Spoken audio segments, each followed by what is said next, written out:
વિદ્યાર્થી મિત્રો, ફરી પાછા આપણે કેમિસ્ટ્રીની અંદર ચેપ્ટરની અંદર આગળ વધવું છે.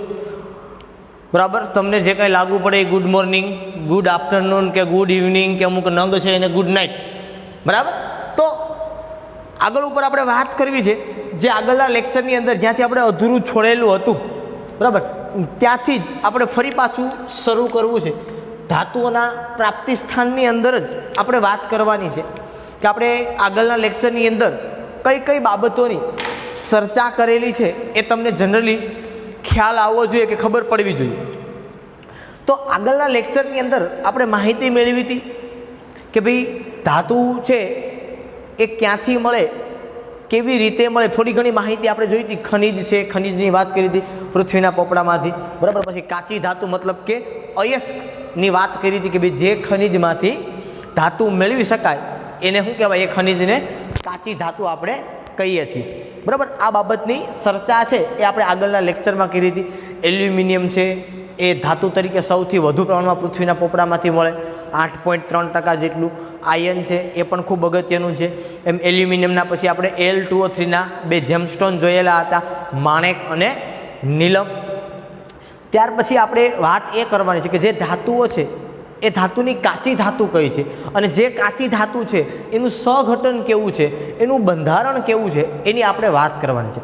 આપણા સિલેબસની અંદર 4 ધાતુઓ છે એનો આપણે અભ્યાસ કરવાનો છે. એમાંથી કદાચ 2 ધાતુનો અભ્યાસ તો તમે ધોરણ 10ની અંદર કરી ચૂકેલા છો અને એમાં થોડું ઘણું ઉમેરી, થોડું ઘણું બાદ કરી અને આપણે આ ચેપ્ટર છે એને ભણવાનું છે. એકદમ સરળ ચેપ્ટર છે. તમારો ને મારો પરિચય થયેલો નથી એટલે કદાચ તમને મારી મેથડ છે એમાં કદાચ થોડો ઘણો ચેન્જીસ આવી શકે.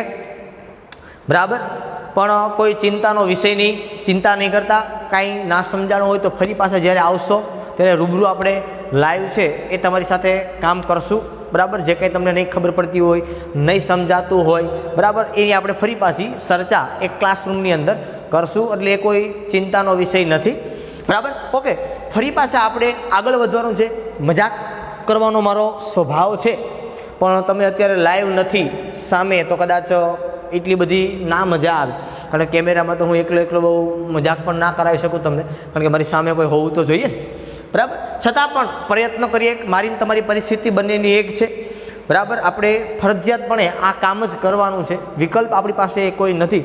તમે ઓનલાઈન ભણાવવાનો હેતુ આખો એવો છે કે તમે 11મા ધોરણની અંદર જે કંઈ અભ્યાસ કરેલો છે એનો બેઝ છે એ તમારી પાસે છે તો એનું આગળનું કામ આપણે કરી શકીએ અને બેઝ તમારો સચવાઈ રહે, બેઝ તમને યાદ રહે અવારનવાર. એટલા માટે આપણે આ પ્રયત્નો છે એ કરીએ છીએ.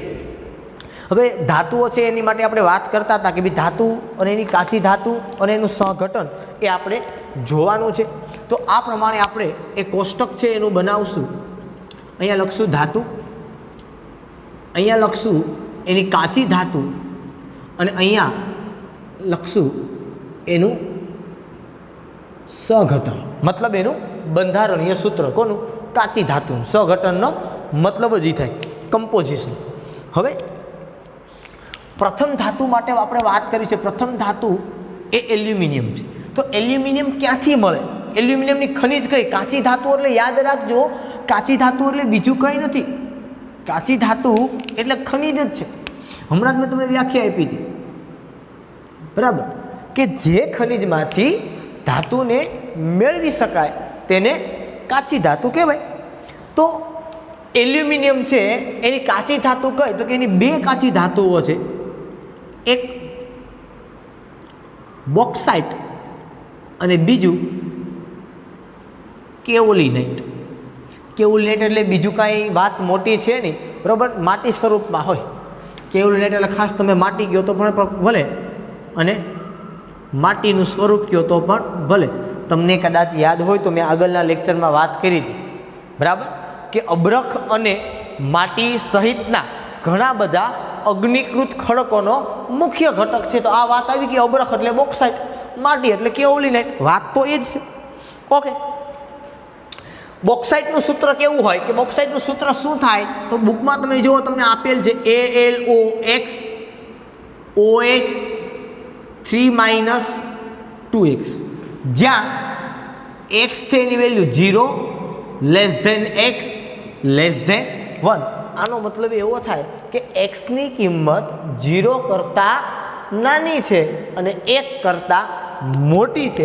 એટલે અબરખ તમને આ પ્રકારે જનરલી જોવા નથી મળતું, હકીકતે તમને આ પ્રમાણે જોવા મળે. Al2O3 ઇન્ટુ એક્સ H2O અને એક્સ બરાબર કેટલી વેલ્યુ તમને ખબર છે કે 0 કરતાં મોટું અને 1 કરતાં નાનું. અહીંથી સર H2O કેમ હતું કે OHના ઘણા બધા અણુને તમે ભેગા કરો તેમાંથી H2O બને. જો તમને ખબર પડે છે આમાંથી OH અને OH હોય તો આ એક H2O બની ગયો, બરાબર. એવી રીતે અહીંથી પાછો બીજો H2O બની ગયો. ઓક્સિજન જે વધે એ વધે અહીંયા આવી જાય Al2O3 સ્વરૂપે. અહીંથી પણ ઓક્સિજન છે એ અહીંયા આવી જાય, બરાબર. એટલે હકીકતે આ સ્વરૂપે જનરલી બોક્સાઇડ છે એ જોવા મળે. એનું સ્વરૂપ આખું આ છે, પણ આપણે જનરલ ફોર્મમાં આ રીતે એને લખીએ છીએ. કદાચ તમે 10મા ધોરણની અંદર આ પ્રમાણે એને જોયેલો છે ને આપણે પણ આ પ્રમાણે જ એને જોવાનું છે, બરાબર. એવી જ રીતે કેઓલિનાઇટ માટેની વાત કરીએ તો કેઓલિનાઇટ છે એનું સૂત્ર શું થાય તો કે એનું સૂત્ર થાય Al2OH4 Si2O5. આ એનું સંઘટન છે. આનો વિકલ્પ કોઈ છે નહીં, સૂત્ર જે કાંઈ એનું હોય એ તમારે યાદ રાખવું પડે, બરાબર. ઓકે, સેકન્ડ વન જે આપેલું છે તમને એ આપેલું છે આયન, બરાબર. જે આયન છે એની 4 કાચી ધાતુઓ છે. કઈ કઈ?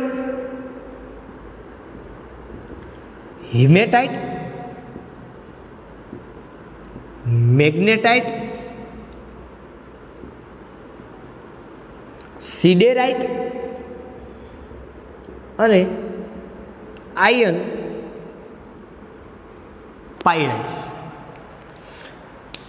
હવે હિમેટાઇટનું સૂત્ર શું થાય તો કે હિમેટાઇટનું સૂત્ર થાય Fe2O3, બંધારણીય સૂત્ર. સંઘટન એટલે બીજું કાંઈ નહીં, બરાબર. અહીંયા કદાચ તમને ના ખ્યાલ પડે તો લખી દો, બંધારણીય સૂત્ર અથવા તો સંઘટન, બરાબર. મેગ્નેટાઇટનું સૂત્ર શું થાય તો કે મેગ્નેટાઇટ થાય Fe3O4, સિડેરાઇટ FeCO3 અને આયન પાયરાઇટ્સ FeS2. આ પ્રમાણે છે, બરાબર. નેક્સ્ટ હજી બાકીની 2 ધાતુ માટે વાત કરવી છે. હવે બાકીની જે 2 ધાતુ છે એની હું વાત કરું તો એક આવશે કોપર. એની કાચી ધાતુ 4 છે. કોપર, પાયરાઇટ્સ, પછી મેલેકાઇટ, પછી ક્યુપ્રાઇટ અને પછી કોપર ગ્લાન્સ. હવે જે કોપર પાયરાઇટ્સ છે એ કોપર પાયરાઇટ્સનું બંધારણીય સૂત્ર CuFeS2, મેલેકાઇટ તો CuCO3 ઇન્ટુ CuOH ટ્વાઇસ, ક્યુપ્રાઇટ તો Cu2O અને કોપર ગ્લાન્સ Cu2S. આ કોપરની 4 કાચી ધાતુઓ થઈ: કોપર પાયરાઇટ્સ, મેલેકાઇટ, ક્યુપ્રાઇટ અને કોપર ગ્લાન્સ. અને ત્યાર પછીની જે ધાતુ છે, ચોથી ધાતુ, એનું નામ છે ઝિંક. ઝિંકની 3 કાચી ધાતુઓ છે. એક ઝિંક બ્લેન્ડ અથવા સ્ફાલેરાઇટ, ત્યાર પછી આવે કેલેમાઇન અને ત્યાર પછી આવે ઝિંકાઇટ. ઝિંક બ્લેન્ડ અથવા તો સ્ફાલેરાઇટ એનું સૂત્ર થાય ZnS, કેલેમાઇન ZnCO3 અને ઝિંકાઇટ ZnO. હવે આ 4 ધાતુઓ આપણા સિલેબસમાં છે અને 4 ધાતુઓની આટલી જ કાચી ધાતુ આપણા સિલેબસમાં છે. અભ્યાસક્રમમાં આટલું જ છે.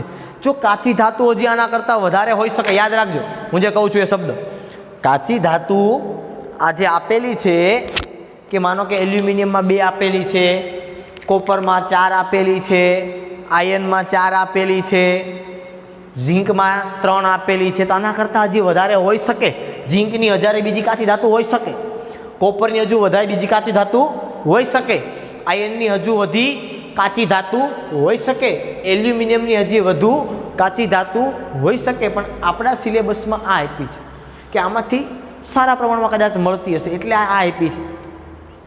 બરાબર. તો આ દરેકમાં તમારે ધાતુનું નામ તો તમને યાદ હોવું જ જોઈએ, કાચી ધાતુનું નામ પણ યાદ હોવું જોઈએ અને એનું બંધારણીય સૂત્ર પણ તમને આવડતું હોવું જોઈએ. 99.99% બોર્ડમાં એકાંતર વર્ષે આમાંથી MCQ પૂછવામાં આવે છે. ગયા વર્ષે પૂછવામાં આવેલો નહોતો, તો આ વર્ષે પૂછાવાની સંભાવના સૌથી પ્રબળ છે. બરાબર. કેવી રીતે પૂછાય, શક્યતાઓ કયા ટાઈપે પૂછાય છે કે MCQમાં ખાસ કેમેસ્ટ્રીમાં ખાસ હું તમને કહી દઉં કે કેમેસ્ટ્રીની અંદર પેપર છે એ જનરલી દર વખતે ટ્વિસ્ટેડ હોય છે, સિવાય કે ગયા વર્ષે જે આવી ગયું હતું ટ્વિસ્ટેડ નહોતું, સરળ હતું. બરાબર. પણ એ સિવાય બાકીના આગળના વર્ષનો તમે ઉલ્લેખ જોવો અથવા તો ઉલ્લેખન કરો તમે તો તમને ખ્યાલ પડે કે ભાઈ દર વર્ષે પેપરની અંદર ટ્વિસ્ટિંગ હોય, પેપરની અંદર ભૂલો હોય, હોબાળા મચે પણ કાંઈ એનું રિઝલ્ટ આવે નહીં. એટલે આપણે જ પહેલેથી જ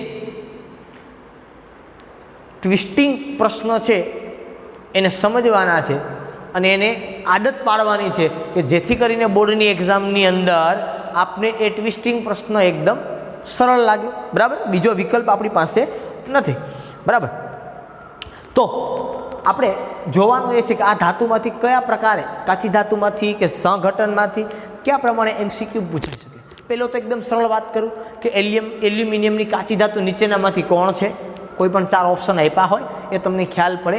અથવા તો એવું પૂછે કે બોક્સાઇટ એ કઈ ધાતુની કાચી ધાતુ છે એવી રીતે પૂછવામાં આવે. અથવા બંધારણીય સૂત્ર આપેલું કે Al2OH4 Si2O5 એ બંધારણીય સૂત્ર ધરાવતી કાચી ધાતુનું નામ, તો એનું તમારે નામ જનરલી આપવાનું છે કે શું થાય. પણ ઘણી વખતે એવું પણ પૂછવામાં આવે છે કે આયર્નની કાર્બોનેટ ધરાવતી કાચી ધાતુનું નામ જણાવો. ફરી પાછો પ્રશ્ન કહું છું, શું પૂછી શકાય? આયર્નની કાર્બોનેટ ધરાવતી કાચી ધાતુનું નામ આપો. તો આયર્નની કાર્બોનેટ ધરાવતી કાચી ધાતુ કઈ થાય? સિડેરાઇટ. અમુક વિદ્યાર્થીને પ્રશ્ન થાય કે સર એવું પૂછ્યું હોય તો આયર્નની સલ્ફાઇડ યુક્ત કાચી ધાતુ જણાવો, તો આ આવે આયર્ન પાયરાઇટ્સ. તો અમુક વળી નંગ છે એ પ્રશ્ન કરે સર કોપરમાં શું કરવું અમારે, કે સર કોપરમાં પ્રશ્ન પૂછવામાં આવ્યો હોય કે કોપરની સલ્ફાઇડ યુક્ત કાચી ધાતુ કઈ, તો સર આમાં તો 2 સલ્ફરવાળી છે. તો આવું જ્યારે હોય ત્યારે 2માંથી એક ઓપ્શન તમને આપેલો હોય, નહીંતર પ્રાયોરિટી Cu2S ને આપી, આ સલ્ફાઇડવાળી છે, આ પણ સલ્ફાઇડવાળી છે. બરાબર. પણ આવું જ્યારે હોય ત્યારે એક જ ઓપ્શન આપ્યો હોય, 2 ઓપ્શનમાં આપેલી ન હોય. બરાબર. અથવા તો એવું પૂછવામાં આવે કે ઝીંકની ઓક્સાઇડવાળી કાચી ધાતુનું નામ જણાવો. આવી રીતે પૂછવામાં આવે. બરાબર છે. અથવા તો એવી પણ તમને કે ભાઈ કાર્બોનેટવાળી કાચી ધાતુ છે એનું બંધારણીય સૂત્ર શું થાય, સલ્ફાઇડવાળી કાચી ધાતુ છે એનું બંધારણીય સૂત્ર શું થાય. તો આવી રીતે તમને ટ્વિસ્ટિંગ કરીને પ્રશ્ન છે એ પૂછવામાં આવી શકે છે. એટલે ખાસ આ જે આપેલા છે તમને ધાતુઓ કે કાચી ધાતુઓ કે એના બંધારણીય સૂત્રો અને સરસ રીતે બુકની અંદર ઉતારી લખી અને તૈયાર કરવાના છે. શક્ય બને તો હું તમને સૂત્ર આપવાનો પ્રયત્ન કરું છું. જો તમને સરળ લાગે તો હું આપું છું એ પ્રમાણે સૂત્ર લખજો, નહીતર તમે તમારી રીતે બનાવી શકો છો. યાદ રાખવા માટે કોઈ પણ સૂત્ર તમે બનાવી શકો છો. હું એલ્યુમિનિયમ માટે લખું છું અહીંયા કેર્બો. બરાબર. કે એટલે કેઓલિનાઇટ અને બો એટલે બોક્સાઇટ. એવી જ રીતે હું આયર્નની કાચી ધાતુ છે એના માટે હું સૂત્ર બનાવું છું કે હેમાએ આયર્ન પિક્ચરમાં સાડી પહેરી. હેમાએ આયર્ન પિક્ચરમાં સાડી પહેરી, બરાબર. તો હેમામાંથી હિમેટાઇટ, આયન પિક્ચર, આ બે ભેગું છે. આયન પિક્ચર એમાંથી આયન પાયરાઇટ્સ, માં એમાંથી મેગ્નેટાઇટ અને સાડી એમાંથી સિડેરાઇટ, બરાબર. એવી જ રીતે જે કોપર છે એમાં આપણે આવું લખી શકીએ કે કોપર કાપી મેં ગ્લાસ બનાવ્યો. શું લખી શકાય? કોપર કાપી મેં ગ્લાસ બનાવ્યો, બરોબર. તો આ જે કાપી આપેલું છે એમાંથી શું આવશે? Copper pirates. મેં ત્યાંથી શું આવશે? મેલેકાઇટ. ગ્લાસ એમાંથી શું આવશે? Copper glass. અને જે પેલું કોપર આપેલું છે એમાંથી શું આવશે? ક્યુપ્રાઇટ. શું આવશે એમાંથી? પેલું ક્યુપ્રાઇટ, બરાબર. તમે અહીંયા લખો કોપર પાયરેટ્સ, પછી અહીંયા ક્યુપ્રાઇટ લખો તો પણ ચાલે. મેં એમાંથી મેલેકાઇટ અને ગ્લાસમાંથી કોપર ગ્લાસ.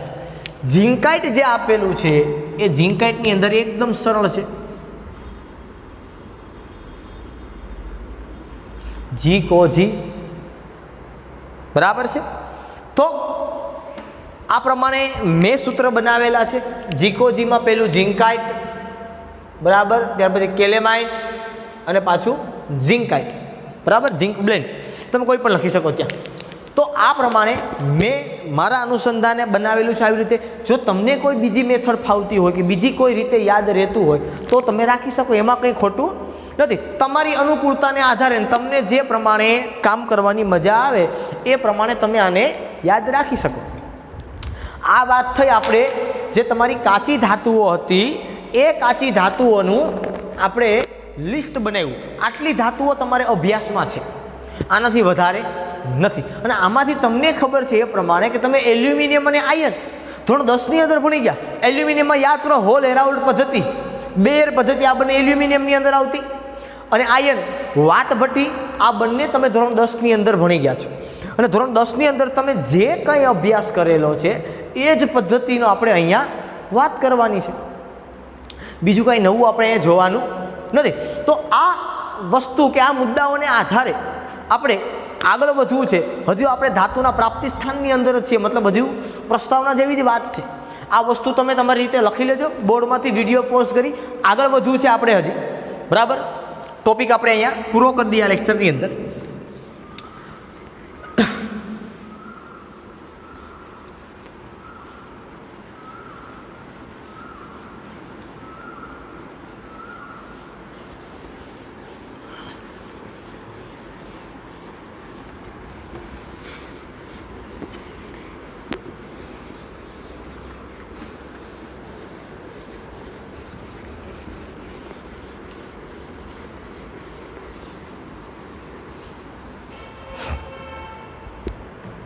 ઓકે, હવે ધાતુના પ્રાપ્તિ સ્થાનની અંદર હજુ આપણે આગળ વાત કરવી છે કે ભાઈ વાત આપણે આગળ એ કરી હતી કે કાચી ધાતુ કે અયસ્ક માટેની આપણે વાત કરી ગયા કે ભાઈ જે ખનિજમાંથી ધાતુ મેળવી શકાય એને આપણે કાચી ધાતુ કીધી.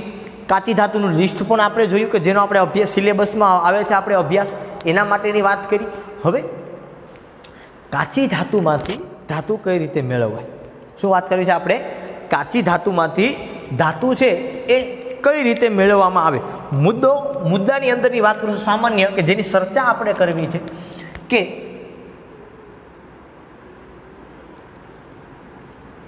કાચી ધાતુમાંથી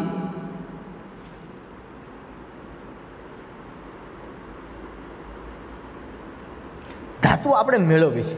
તો પહેલી વાત જો હવે તમને ખબર પડી કે કાચી ધાતુ એટલે ઓક્સિજનવાળી હોય, સલ્ફરવાળી હોય, કાર્બોનેટવાળી હોય, મતલબ એકલું તત્વ ક્યાંય હતું નહીં, એને કાચી ધાતુ કહે. એની સાથે કોઈને કોઈ તત્વ છે એ જોડાયેલું હોય, એટલે સંયોજિત સ્વરૂપે હોય. હવે તત્વ, કોઈ ચોક્કસ તત્વ એ સંયોજિત સ્વરૂપે અસ્તિત્વ ધરાવે.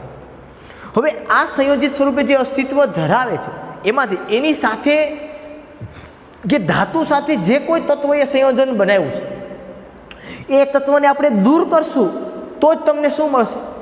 ધાતુ મળશે. દાખલા તરીકે હું એમ કહું કે ભાઈ આયર્નની કાચી ધાતુ હિમેટાઇટ છે, Fe2O3 છે, આમાંથી મારે ધાતુ મેળવી સર ઓક્સિજનને દૂર કરી દો.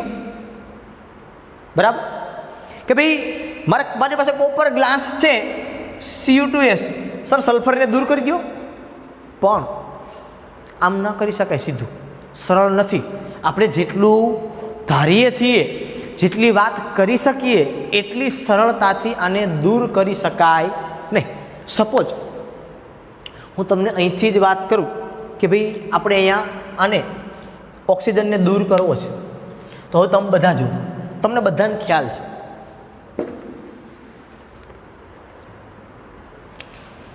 Fe2O3 છે તમારી પાસે, ઓક્સિજનને દૂર કરવો છે. તમને મગજમાં સીધો આવે કે સાહેબ એકદમ સરળ છે, હું તમે વાત તો કરો છો, રિડક્શન કરી નાખો, ઓક્સિજન દૂર થઈ જાય. ઓકે ચાલો કરી નાખીએ ભાઈ. હું આવી રીતે જનરલી રિડક્શનને લખું છું, બરાબર, તમારી સમજ માટે ખાસ. હવે રિડક્શન કર્યું આપણે, ઓક્સિજન દૂર થયું. સર રિડક્શન કરવા માટે રિડક્શન કરતા, હું રિડક્શન કરતા આવી રીતે લખું છું, RK, રિડ્યુસિંગ એજન્ટ, રિડક્શન કરતા. જોઈએ હવે રિડક્શન કરતામાં બે પાર્ટ પડે, strong reducing agent, weak reducing agent. કોનો ઉપયોગ કરશો? એમાં પણ સર ગમે એનો કરી નાખો ને, પેલા વીકની ટ્રાય કરી જુઓ, ના લાગે તો સ્ટ્રોંગ, લાગે તો કાંઈ તકલીફ નથી. પણ એમાં પણ બીજી બાબતો જોવાની હોય કે જો વીક રિડ્યુસિંગ કરતાનો ઉપયોગ કરશું, થોડો ઘણો ઓક્સિજન રહી જશે તો, કે Fe2O3માંથી એ પછી FeO સ્વરૂપે આવી જશે તો, અથવા તો Fe2O3માંથી એ Fe3O4 સ્વરૂપે આવી જશે તો, અથવા તો હવામાંથી બીજી કોઈ સુધી દાખલ થઈ જશે તો સર સ્ટ્રોંગ વાપરવાનો કોઈ પ્રશ્ન જ નહીં. સ્ટ્રોંગ વાપરીને આયન ભેગો FeO તરીકે દૂર થઈ જાય તો. કહેવાનો મતલબ એ છે કે કાચી ધાતુમાંથી જ્યારે ધાતુ આપણે મેળવવી છે ત્યારે આપણે એવી રીતે કામ કરવાનું છે, કે એવી રીતે આપણે અલગીકરણ કરવાનું છે કે આ જે પ્રક્રિયા છે ધાતુ મેળવવાની પ્રક્રિયા એ રાસાયણિક રીતે સુગમ, રાસાયણિક રીતે કેવી હોય? સુગમ હોય. અને વ્યાપારિક દ્રષ્ટિએ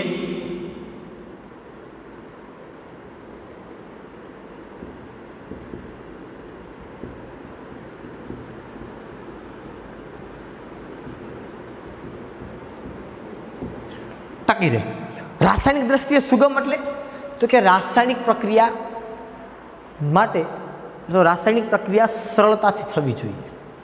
સ્ટ્રોંગ રિડ્યુસિંગ એજન્ટ કે વીક રિડ્યુસિંગ એજન્ટ તમે વાપરો, પણ સર એના માટે ઉદ્દીપકો જોઈએ, ટેમ્પરેચર જોઈએ, પ્રેશર જોઈએ. હવે પ્રેશર છે એ એમને ના બને.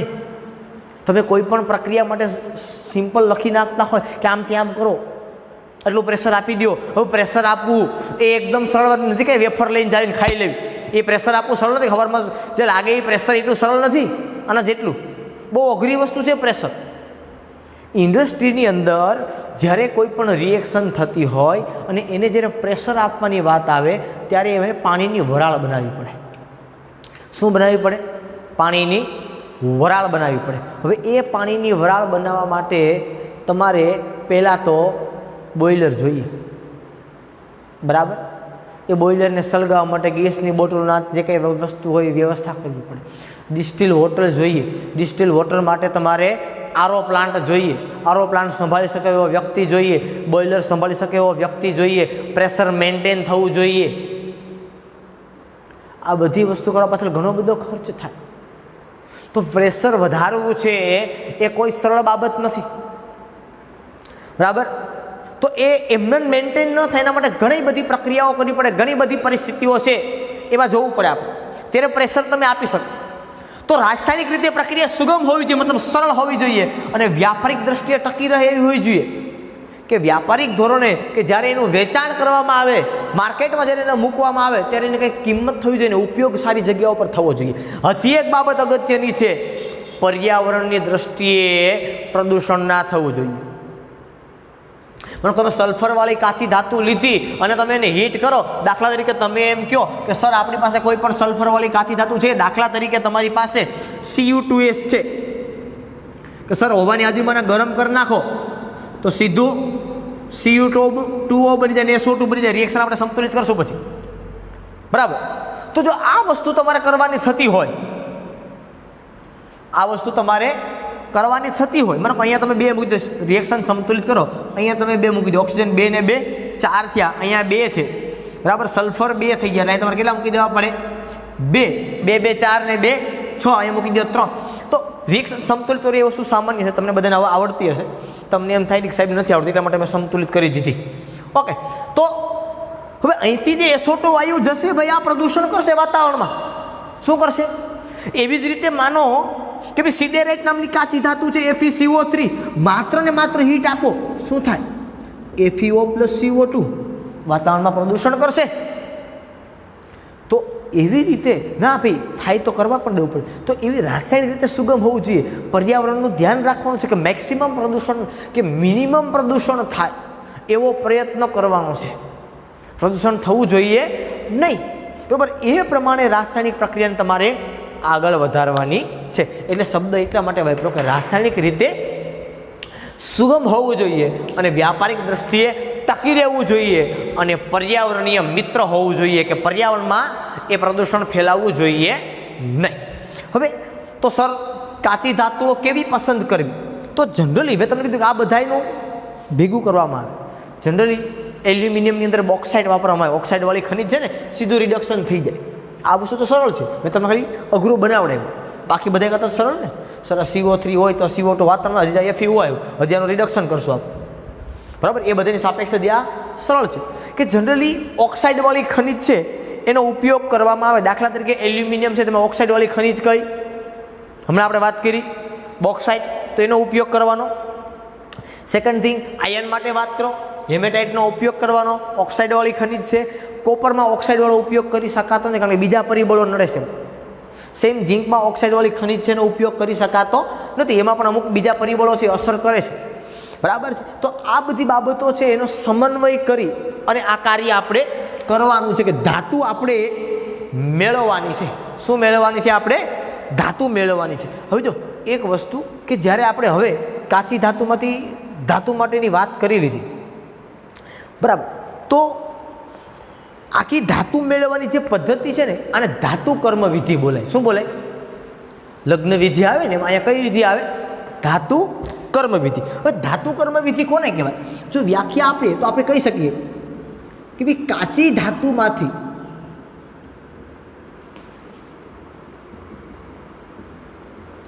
ધાતુ મેળવવાની સંપૂર્ણ વૈજ્ઞાનિક અને ટેકનોલોજીય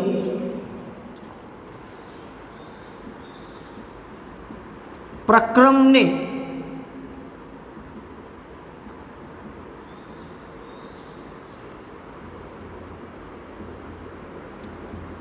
ધાતુ કર્મ વિધિ કહે છે.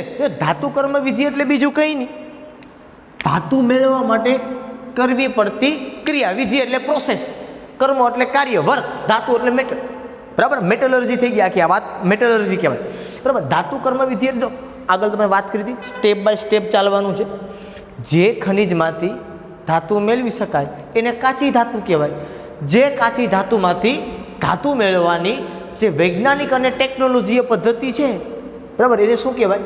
ધાતુ કર્મ વિધિ. બંને વ્યાખ્યા એકદમ સરળ છે, સ્ટેપ બાય સ્ટેપ તમારે ચાલવાનું છે. એટલે કાચી ધાતુમાંથી ધાતુ મેળવો એટલે ધાતુ કર્મ વિધિ થઈ ગઈ. પણ કેવી રીતે મેળવે તો તમને ખબર છે, વૈજ્ઞાનિક અને ટેકનોલોજીય પ્રક્રમ. પ્રક્રમ એટલે પ્રક્રિયા, ઉષ્માગતિ શાસ્ત્રમાં તમે સાહેબ પાસે ભણી ગયા. તો આ ધાતુ કર્મ વિધિની વાત થઈ.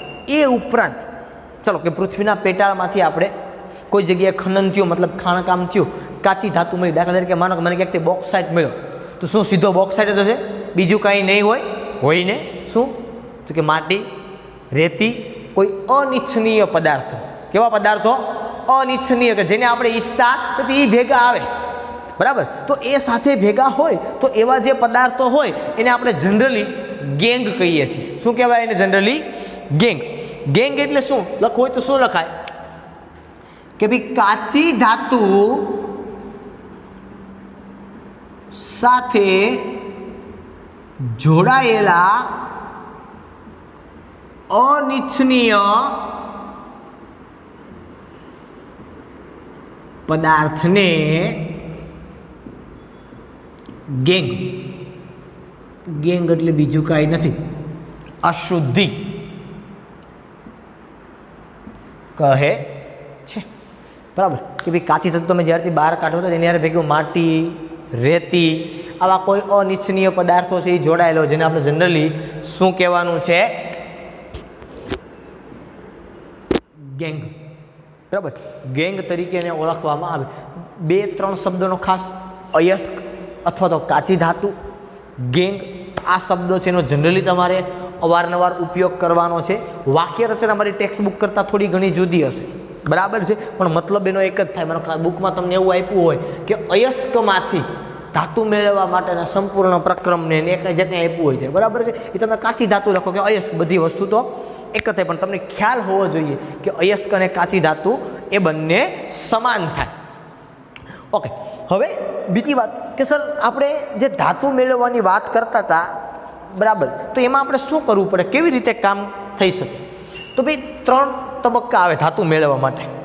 પહેલો તબક્કો શું આવે? નંબર 1, તો પહેલો તબક્કો આવે કાચી ધાતુનું સંકેન્દ્રીકરણ. શું આવે? કાચી ધાતુનું સંકેન્દ્રીકરણ. સંકેન્દ્રીકરણ કરવું એટલે એકઠું કરવું. કાચી ધાતુને ભેગી કરવાની પહેલાં તો પૃથ્વીના પોપડામાંથી જ્યાંથી ખનન થઈ શકતું હોય, ખાણકામ થઈ શકતું હોય, ત્યાંથી પહેલાં તો કાચી ધાતુને મેળવવાની, બરાબર, પહેલી પ્રોસેસ. નંબર 2,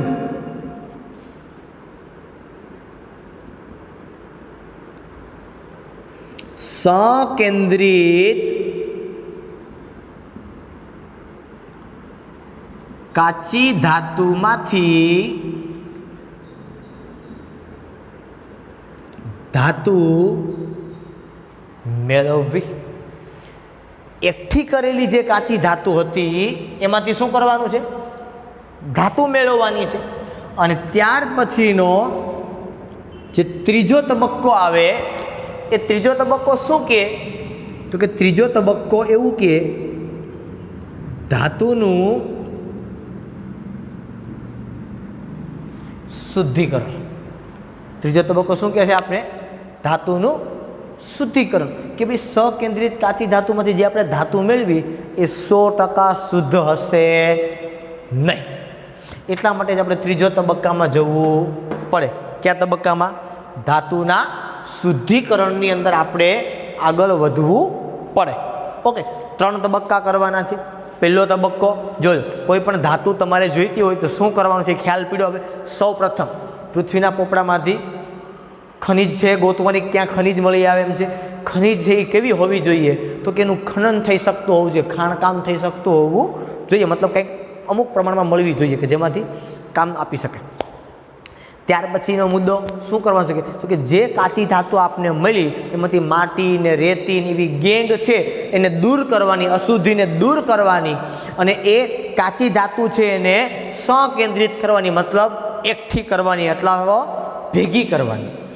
જે એકઠી કરેલી કે ભેગી કરેલી તમારી સંકેન્દ્રિત કાચી ધાતુ છે એમાંથી આપણે શું મેળવશું? ધાતુ. સર આમ કેમ મળી જાય? આમ ન મળે. આમાં તમારે રાસાયણિક પ્રક્રિયાઓ અને ભૌતિક પ્રક્રિયાઓ અને આ બધું તમારે કરવું પડે, પછી મળે. એ જોશું આપણે. અને જે ધાતુ તમને મળી છે એ 100% શુદ્ધ હશે નહીં. અથવા તો ઘણી વખત એવું પણ બને કે લિક્વિડ ફોર્મમાં મળી હોય, હીટ કરીને તમને મળેલી હોય એ લિક્વિડ ફોર્મમાં હોય, સોલિડ ફોર્મમાં ન હોય. તમે પાછી અશુદ્ધિ ક્યાંકથી ઓક્સિજનની અશુદ્ધિ ઉમેરે, બરાબર. તો એ જે ધાતુ મળ્યું એનું શુદ્ધિકરણ. આ 3 પ્રોસેસ છે એ તમે કરો એટલે કોઈ પણ ધાતુ છે એને આપણે શુદ્ધ મેળવી શકીએ. પણ યાદ રાખજો કે જનરલી એ 100% આપણે શુદ્ધ મેળવી શકતા નથી. 99.99% શુદ્ધ મેળવી શકીએ. 1% ક્યાંક ને ક્યાંક એની અંદર અશુદ્ધિ છે એ આપણાથી અથવા તો 0.01 1% તો ન કહેવાય પણ 0.01% જેટલી અશુદ્ધિ છે એ આપણાથી ક્યાંક ને ક્યાંક એની અંદર રહી જાય છે. તો જ્યારે આપણે આગળ વધશું, આ આપણો પહેલો ટોપિક છે એ થયો ધાતુનું પ્રાપ્તિ સ્થાન ક્યાંથી મળે ખબર પડી ગઈ, કેવી રીતે મળે એ તબક્કા ખબર પડી ગયા. હવે આપણે એ વાત કરી શકીએ જ્યારે આપણે ધાતુ મેળવીએ કે સંકેન્દ્રિત ધાતુ આપણે કરીએ, આપણે આગળના ચેપ્ટરની અંદર ભણશું કે આ કાચી ધાતુ છે એને એકઠી કઈ રીતે કરવામાં આવે. અને એ સકેન્દ્રિત કાચી ધાતુમાં શેની અંદર વાત કરું છું કે સકેન્દ્રિત કાચી ધાતુમાં આપણે અમુક સિદ્ધાંત છે એ સિદ્ધાંતનો ઉપયોગ કરશું કે જે આપણી પાસે કાચી ધાતુઓ છે એ સંકેન્દ્રણ માટે જે આવેલી છે એને અમુક તબક્કામાં જોશું કે કેવી રીતે આપણે એને એકઠી કરી શકાય કે ભેગી કરી શકાય. બરાબર છે. અને એના માટે ઘણા બધા આપણે ધાતુ કર્મ વિધિ છે એના સિદ્ધાંતોનો અભ્યાસ કરશું. અને એમાંથી એક સિદ્ધાંત તમે કદાચ બધા જાણો છો, ઉષ્માગતિ શાસ્ત્ર, અને એના બીજા સિદ્ધાંતો છે એનો આપણે ઉપયોગ કરશું. અને અમુક એવા પદાર્થો હોય કે જે અમુક એવી ખનિજો હોય, બરાબર, તો એના માટે આપણે વિદ્યુત રાસાયણિક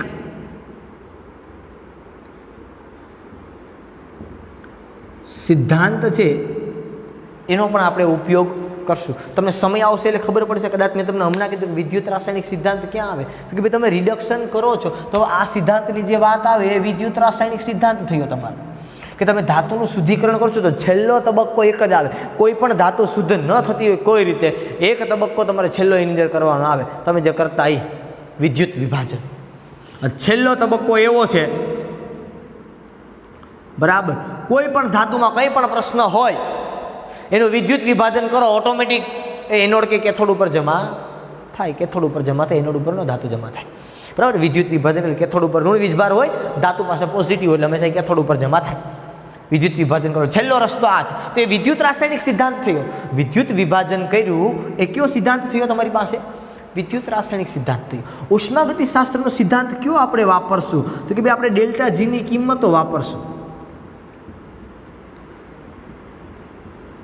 પ્રક્રિયા આપમેળે થશે કે નહીં, બરાબર, કઈ દિશામાં થશે, સંતુલનની વાતો, આ મુદ્દા ઉપર જોશું આપણે.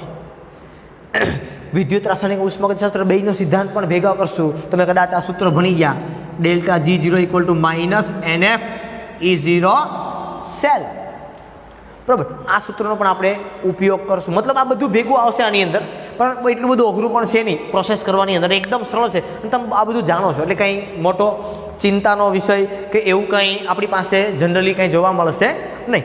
હવે આ જે કંઈ ચેપ્ટરો આપણી પાસે છે અને જે કંઈ માહિતી આપણી પાસે આવેલી છે, આ દરેકની અંદર આ જેટલા પણ ચેપ્ટર આપણી પાસે આવેલા છે, બરાબર, આ દરેકની અંદર આપણે આ પ્રમાણે સ્ટેપ બાય સ્ટેપ આગળ વધશું. આગળનો જે લેક્ચર લેશું એની અંદર આપણે એવું જોવાના છીએ કે ધાતુ છે એ અથવા તો અયસ્ક છે, મતલબ કે કાચી ધાતુ છે. પહેલો મુદ્દો મેં જોયો ને કે આપણે પહેલા મુદ્દાની અંદર કામ કયું કરવાનું છે?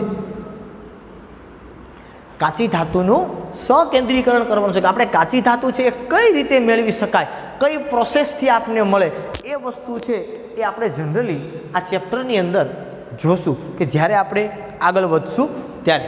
બરાબર. આ ચેપ્ટરમાં મેં તમને ખાસ કીધું છે એ પ્રમાણે જે આગળ કોષ્ટક તમને આપેલું છે, ખાસ કરીને જે 4 ધાતુઓ છે અને એ ચારેય ધાતુઓની અંદર જે કોષ્ટક તમને આપેલું છે એ કોષ્ટકમાં તમારે ખાસ જોવાનું છે, ભૂલાય નહીં, યાદ રાખવાનું છે. કાચી ધાતુઓ મેં તમને જે પ્રમાણે શોર્ટ ફોર્મ આપેલા છે એની અંદર જે કંઈ મેથડો આપેલી છે એ મેથડો અને શોર્ટ ફોર્મ અને આ દરેકની મુદ્દા ઉપર તમારે જનરલી એ વાત કરવાની રહેશે.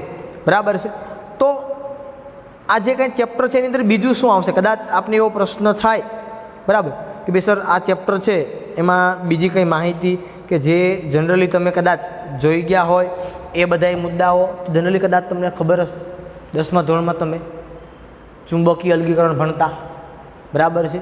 ત્યાર પછી એક બીજી સરસ મજાની તમે પદ્ધતિ ભણતા, તમારે 10મામાં બહુ અવારનવાર પૂછવામાં આવતી, કઈ? ફીણ પ્લવન પદ્ધતિ. બરાબર. આ પદ્ધતિને એનો ઉપયોગ જનરલી કરવામાં તમારે આવતો.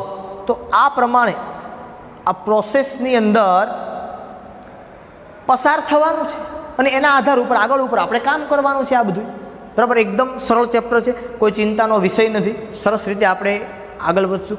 સરસ તૈયારી કરજો. અત્યારે તમારી પાસે ખરેખર તૈયારી કરવા માટેનો સમય છે. ખૂબ સમય તમારી પાસે અત્યારે પુષ્કળ સમય છે, તો એનો સદુપયોગ કરજો. સરળ ચેપ્ટરથી આપણે શરૂઆત કરી છે, ફરી પાછા આપણે આગળ ઉપર વધશું એટલે દાખલાવાળા ચેપ્ટરો ને એ બધા ચેપ્ટરોને જનરલી આપણે જોશું. ખૂબ મજા આવશે ભણવાની. બરાબર, મન છે એને સ્થિર રાખજો. કોઈ બીજી વસ્તુથી ડરવાની જરૂર નથી. શું થશે શું કાંઈ નહીં. બરાબર, જો કંઈ કદાચ છતાં પણ ન સમજાય, છતાં પણ કંઈ પ્રશ્ન રહે, બરાબર, તો કદાચ સાહેબ પાસેથી મારો નંબર મેળવી લેજો, મેસેજ મને મૂકી દેજો. જે કંઈ પ્રશ્ન થાય એ કરી દેજો. બરાબર, આપણે એનો ફરી પાછો અભ્યાસ કરીશું. ફરી પાછા આપણે આવતા લેક્ચરની અંદર મળશું.